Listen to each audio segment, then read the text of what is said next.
What makes a moment in sports truly unforgettable? Is it the sheer athletic prowess? The David versus Goliath narrative? Or is it that split second when the impossible becomes reality, etching itself into the history books forever? Today, we're diving deep into some of the most jaw-dropping, logic-defying moments in sports history, created by the legends and icons who dared to push the limits of human potential. Let's start on the hardwood with a moment that still gives fans chills.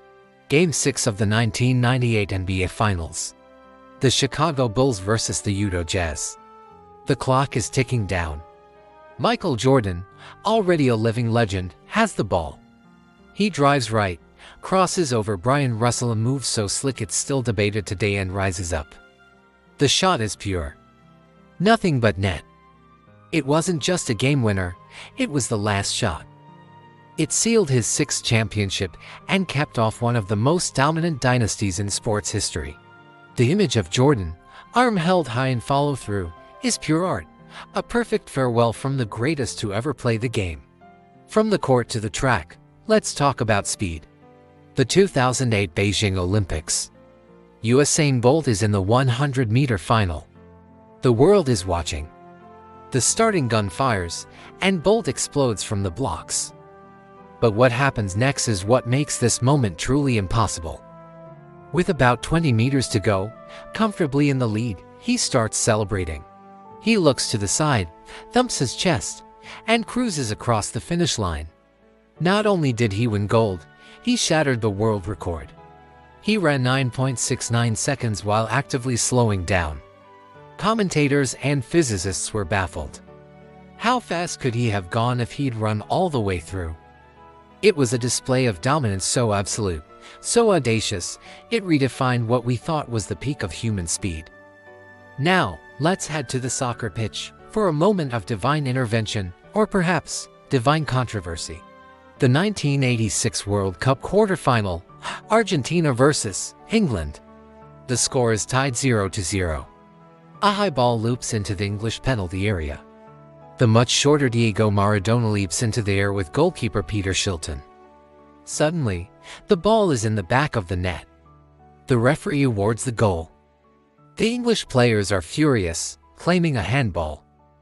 Replays would later show that Maradona had, in fact, punched the ball into the goal. He famously called it a little with the head of Maradona and a little with the hand of God. Just 4 minutes later, he would score the goal of the century, a mazy, brilliant run past half the English team. But it's the hand of God that remains one of sport's most audacious and unbelievable moments. A single, illegal act of cunning that helped propel his nation to World Cup glory. Let's switch gears to the ice. The 1980 Winter Olympics in Lake Placid. The miracle on ice. This wasn't just a hockey game, it was a Cold War battle fought on a frozen rink. On one side, the Soviet Union's national team, a professional powerhouse that had dominated international hockey for decades, winning the previous 4 Olympic golds. On the other, the scrappy team of American college kids and amateurs. Nobody, and I mean nobody, gave the USA a chance. Yet, they played the game of their lives. They matched the Soviet skill with heart and grit. With 10 minutes left, the US scored to take a 4-3 lead. The final seconds ticked away as the crowd counted down in a frenzy. The final buzzer sounded, and announcer Al Michaels screamed the now immortal words, "Do you believe in miracles?" Yes.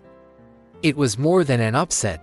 It was a cultural touchstone, a moment of pure, unadulterated joy and national pride that transcended sports. How about a moment of pure, raw power? Let's talk about Mike Tyson in his prime. In the late 1980s, Tyson wasn't just a boxer, he was a force of nature. His fight against Michael Spinks in 1988 was billed as the fight of the century. Spinks was the undefeated linear heavyweight champion.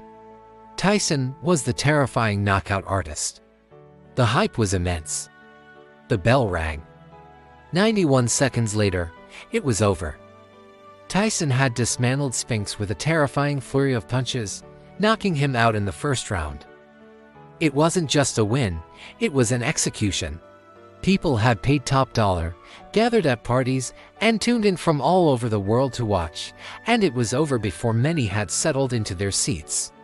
That 91 seconds of destruction cemented the myth of Iron Mike as the baddest man on the planet. Let's return to the green grass, but this time for golf. The 2005 Masters. Tiger Woods is on the 16th hole, locked in a tight battle. His tee shot goes long and left, leaving him with a seemingly impossible chip from the rough. The ball is sitting on a downslope, and he needs to land it on a lightning-fast green that slopes away from him. A simple par would be a miracle. But this is Tiger. He visualizes the shot, takes his stance, and clips the ball perfectly. It lands on the green, checks up, and then, as if guided by a remote control, starts trickling slowly, agonizingly, towards the hole. It hangs on the lip for what feels like an eternity to full seconds before finally dropping in for a birdie. The crowd erupts. Commentator Vern Lundquist delivered the perfect call. In your life, have you seen anything like that? It was a shot that defied physics and demonstrated the sheer genius of Tiger Woods at the peak of his powers. From the grace of golf to the grit of tennis. The 2008 Wimbledon Final. Roger Federer versus Rafael Nadal. It's widely considered the greatest tennis match ever played. For 4 hours and 48 minutes, these two titans battled. The quality of tennis was sublime. Federer, the king of grass, was chasing a 6th straight Wimbledon title. Nadal, the king of clay, was trying to prove he could conquer any surface. Rain delays added to the drama. The match went to a 5th set, played in gathering darkness. Finally, as night fell on center court, Nadal prevailed, 9-7 in the final set. It was the end of an era and the beginning of a new one. The torch wasn't just passed, it was wrestled away in an epic contest of will, skill, and endurance that pushed both men to their absolute limits. And what about a moment that celebrates sheer perfection? In the 1976 Montreal Olympics, a 14-year-old Romanian gymnast named Nadia Comaneci stepped up to the uneven bars. What she did next was so unprecedented that even the technology of the day couldn't comprehend it. She performed a flawless routine. Perfect execution, perfect form. The judges awarded her a perfect score at 10.0. But the Omega scoreboards were only designed to display 3 digits, up to 9.99. So, her score flashed as a 1.0. The crowd was confused for a moment, before realizing they had just witnessed history. It was the first perfect 10 in Olympic gymnastics history. She would go on to score 6 more perfect 10s at those games, becoming a global superstar and forever changing her sport. These moments are why we love sports. They are about more than just wins and losses. They are about witnessing the outer limits of human achievement. Those rare flashes of brilliance where athletes become artists. And the impossible becomes a memory, from Jordan's last shot to Nadia's perfect 10.